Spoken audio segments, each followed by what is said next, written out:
E a esquerda continua tentando entender por que que a economia supostamente está tão bem, né? Os números do Portman dizem que a economia está tão bem e não sei o que lá, e no entanto a popularidade do Lula está afundando, né? Olha a reportagem aqui que é de uma economista da USP e um economista da UERJ. Não podia sair boa coisa, não é mesmo? Aí tá, a questão aqui é por que que o desempenho econômico de Lula não se converte em popularidade? Não porque o Lula tá ótimo, tá tudo maravilhoso, tá resolvendo tudo e não sei o que lá, a inflação tá baixa, as coisas estão funcionando, desemprego baixo, como é que pode? Tem que votar no Lula. O mais engraçado é se você ver aqui a thread da jornalista aqui, da economista, né, que escreveu esse artigo, né? O pessoal falando que não, porque é lavagem cerebral, que não pode, como é que essas pessoas não acreditam, não sei o que lá.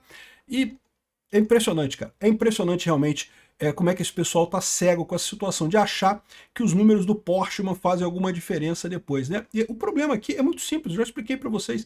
O governo sempre foi ineficiente, nunca governo nenhum conseguiu melhorar a economia. O governo melhora quando ele sai fora da economia, quando ele deixa a economia funcionar sem a interferência dele. Aí que ele funciona bem, né? Mas antigamente você até tinha alguma coisa que o governo ali, né, mais ou menos conseguia empatar e coisa e tal.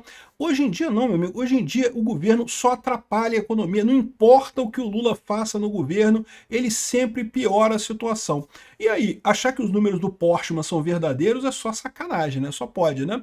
Eu vou explicar para vocês aqui os pontos que ela levantou aqui, que seriam, né? O que que ela acha que é o problema no final das contas, e mostrar para vocês por que que realmente não é só porque eles estão olhando a coisa errado mesmo. Governo não resolve o problema. O erro do Lula é achar que governo resolve o problema. Eu sou Peter Turguniev, esse é o canal Ancapso e essas notícias foram sugeridas por Papa Leão 15, agricultor home office e várias outras pessoas. Obrigado aí o pessoal que sugeriu notícias lá no nosso site, no visãolibertaria.com, e obrigado a você que está assistindo o nosso vídeo. Se você gosta do nosso conteúdo, por favor, deixe o seu like, se inscreva aqui no canal, né? Então tá aqui, ó. A questão é uma questão que faz sentido na cabeça dos esquerdistas. Por que que o desempenho econômico do Lula 3 não converte em popularidade, né? Reeleição é um jogo de economia, tá?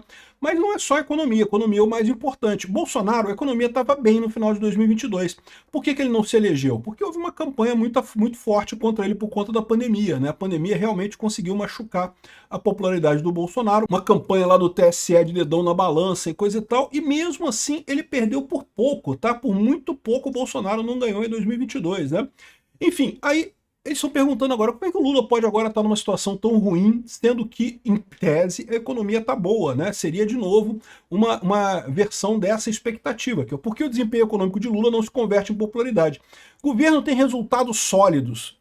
Não vi nenhum. Mas não consegue repetir a experiência subjetiva da mobilidade social dos anos 2000. Então, olha aqui, esse aqui é um dos pontos que ela coloca, tá? Ela lista aqui na thread dela os 5 fatores estruturais, né? A competição de Lula 3 com Lula 1 e 2. Então ela tá achando que Lula 1 e 2 foi tão bom, mas foi tão fantástico, foi uma coisa tão bacana, que o Lula 3 não consegue repetir, e aí agora o povo fica cobrando do Lula ser o Lula 1 e 2 e não consegue. Cara, que ilusão desse pessoal, porque primeiro que o Lula 1 e Lula 2 foram uma merda, não foi bom coisa nenhuma, né? O que o Lula 1 teve de bom foi ele manter a política econômica do Fernando Henrique Cardoso. Isso de fato, o Lula no primeiro governo dele, né, o Lula 1, ele manteve a política econômica do Fernando Henrique Cardoso, é isso que ele fez de bom. E a política econômica do Fernando Henrique Cardoso era de isolamento do governo para a economia.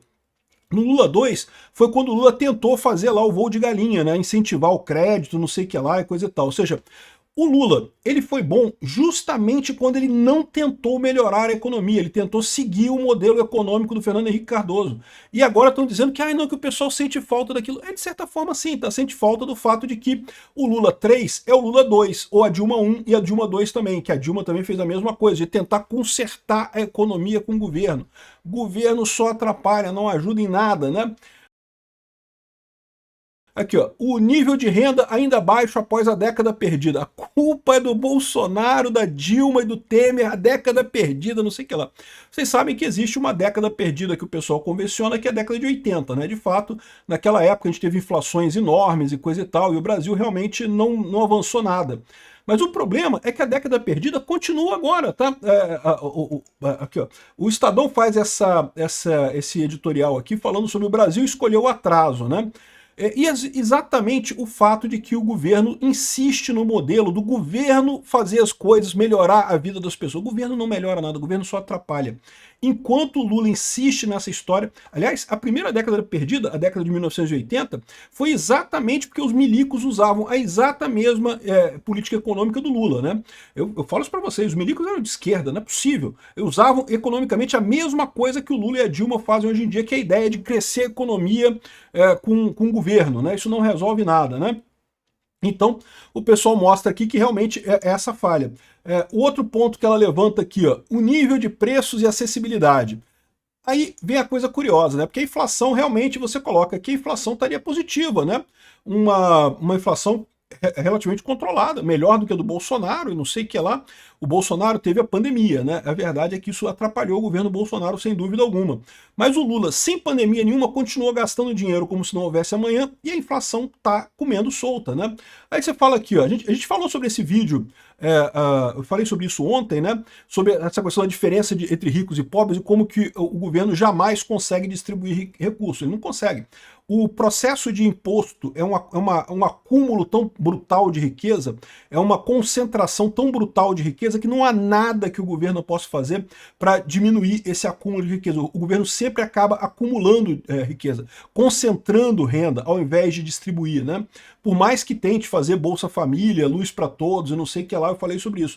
Mas o problema maior é justamente a inflação dos alimentos, tá? E é o que o pessoal parece não perceber, né? Olha o sintoma que eu falo para vocês. Como eu falei no vídeo da desigualdade, né? A inflação no Brasil está relativamente baixa, de acordo com o medido do IBGE. Mas aqui esconde dois truquezinhos. Primeira coisa, sim, o Portman está inventando número, a gente sabe disso, aqueles números do IBGE, ninguém confia mais, porque o Portman abertamente fala que é para usar o IBGE como um instrumento de ideologia e coisa e tal. Então, está errado aquilo ali por definição. Mas mesmo que você considere que a inflação está controlada, a inflação e a taxa de juros é mais ou menos o mesmo mecanismo de roubar dinheiro da população de um jeito ou de outro. E tal como a inflação, a taxa de juros alta também favorece os mais ricos e prejudica os mais pobres. Então o que você tem no final das contas é o mesmo fenômeno. O governo ele quer distribuir renda, ele quer dar o Bolsa Família, mas na verdade o que ele acaba fazendo é concentrando a renda e prejudicando os mais pobres, seja com inflação, seja com juros muito altos, né?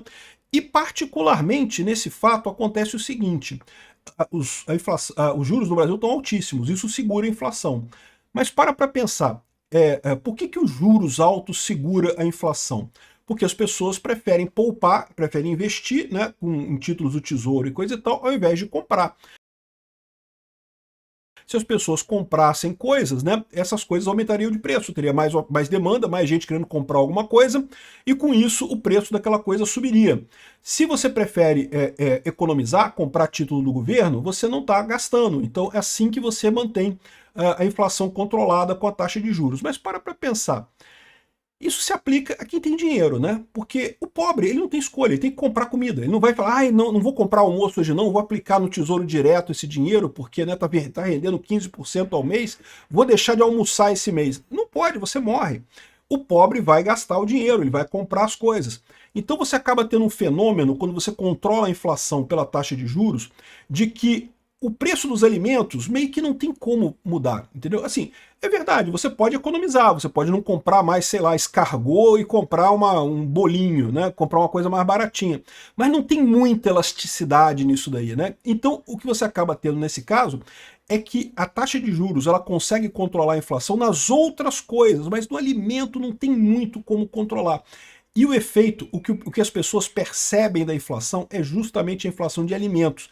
E a inflação de alimentos, olha que coisa, está explodindo, ao contrário dos números que o pessoal coloca. Não, que a inflação está controlada, a inflação está ótima. É verdade, está ótima por quê?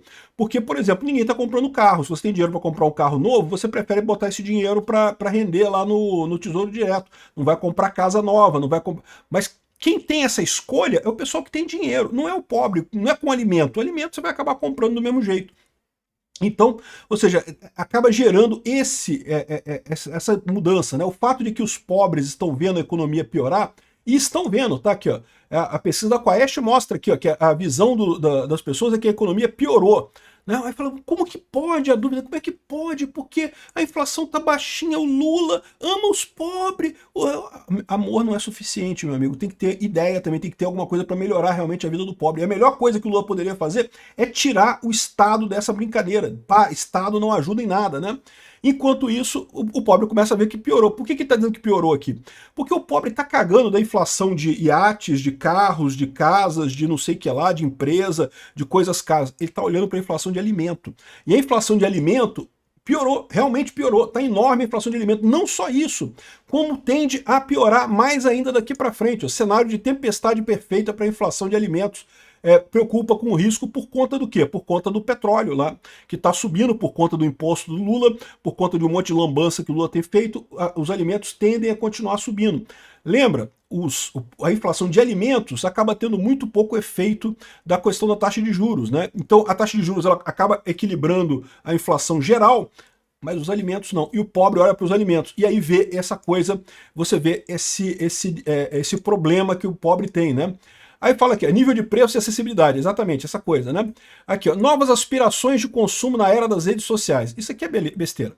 Tá querendo culpar que o pobre ele quer coisas na rede social que antes ele não tinha e não sei o que lá e coisa e tal.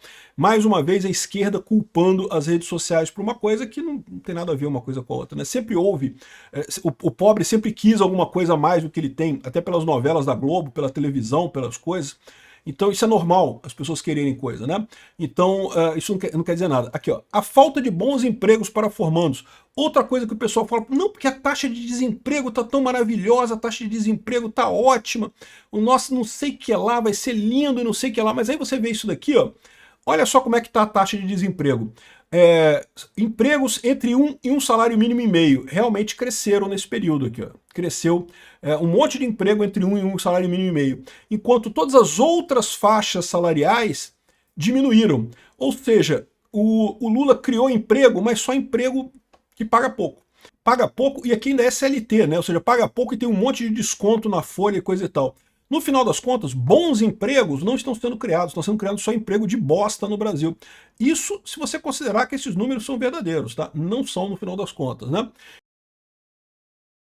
Então, essa é o problema que o pessoal esquece nessa história. Eles tentam dizer que não, porque a culpa é dos pobres. Pobre, você tem que votar no Lula, não pode não votar no Lula, por que vocês não estão votando no Lula e coisa e tal? E no final das contas, essa é a posição. Aqui, ó, olha como é que ele diz aqui, ó. Quando o eleitor brasileiro avalia o governo atual, não compara conscientemente ou não com o governo Bolsonaro, um período de catástrofe social, com desemprego elevado, devastação da renda dos mais pobres. Ele compara com o que foi vivido no ano 2000. Olha que loucura! A maior parte das pessoas, dos pobres hoje em dia, do pessoal mais jovem, nem viveu nos anos 2000, né? Não, ninguém sabe disso. Esse é lorota desse pessoal que fica ainda deusificando o Lula, dizendo que não, que o Lula resolveu as coisas no ano 2000. O que o Lula fez no ano 2000 foi seguir a política econômica do Fernando Henrique Cardoso. Foi a melhor coisa que o Lula fez naquela época, né? Fora isso, só fez merda. E sim, compara com o Bolsonaro. Inclusive tem pesquisas que falam se foi melhor ou pior na época do Bolsonaro, e eles acham que foi melhor também. Não lembro se tá aqui ou em outro lugar aqui. Não está nessa pesquisa aqui, mas teve uma outra pesquisa que mostrava isso. Comparação com o governo Bolsonaro, a pessoa se sente melhor. E, cara, a maior parte das pessoas que tem menos de 35 anos não vai lembrar do governo Lula de 2000. A pessoa era uma criança nos anos 2000, não lembra de porra nenhuma. Só na cabeça desses debilóides mentais produzidos pela USP, pela UERJ, que tem esse tipo de suspeita de achar que o Lula era melhor naquela época, né? A verdade é essa. O problema do Brasil, o Brasil escolheu o atraso, né? Justamente porque escolhe esse modelo do Estado como injetor do crescimento, como fabricante do crescimento, o que é um absurdo. Não tem nada disso, o Estado só atrapalha, não ajuda em nada a ninguém, né? E ainda tem uma outra bomba que vem por aí, tá? Seja lá quem ganhar essa eleição, que é a questão da Previdência, né? O INSS, meu amigo, vai quebrar. Em algum momento vai quebrar. O Brasil envelheceu sem ficar rico, né? Inventou comprou um monte de iate, né? Eu quero ficar rico, então o rico tem iate, eu vou comprar um iate para ficar igual o rico. E no final das contas, né, o iate quebra a pessoa, porque é caro pra cacete, se você é pobre, você não consegue manter o iate, né? E o Brasil colocou o SUS igual da Europa, a aposentadoria igual da Europa, não sei o que lá, não sei o que lá, e agora vai quebrar, porque não vai conseguir manter esse tipo de coisa com a economia brasileira que a gente tem aqui, né? É um problema que eu digo para vocês, essa vontade do Brasil de errar na economia, e não é só do governo Lula não, tá? Existe um consenso em muita gente que o Estado que resolve a economia? Quando o Estado melhora, justamente quando ele se afasta da economia, quando ele usa menos o governo, né?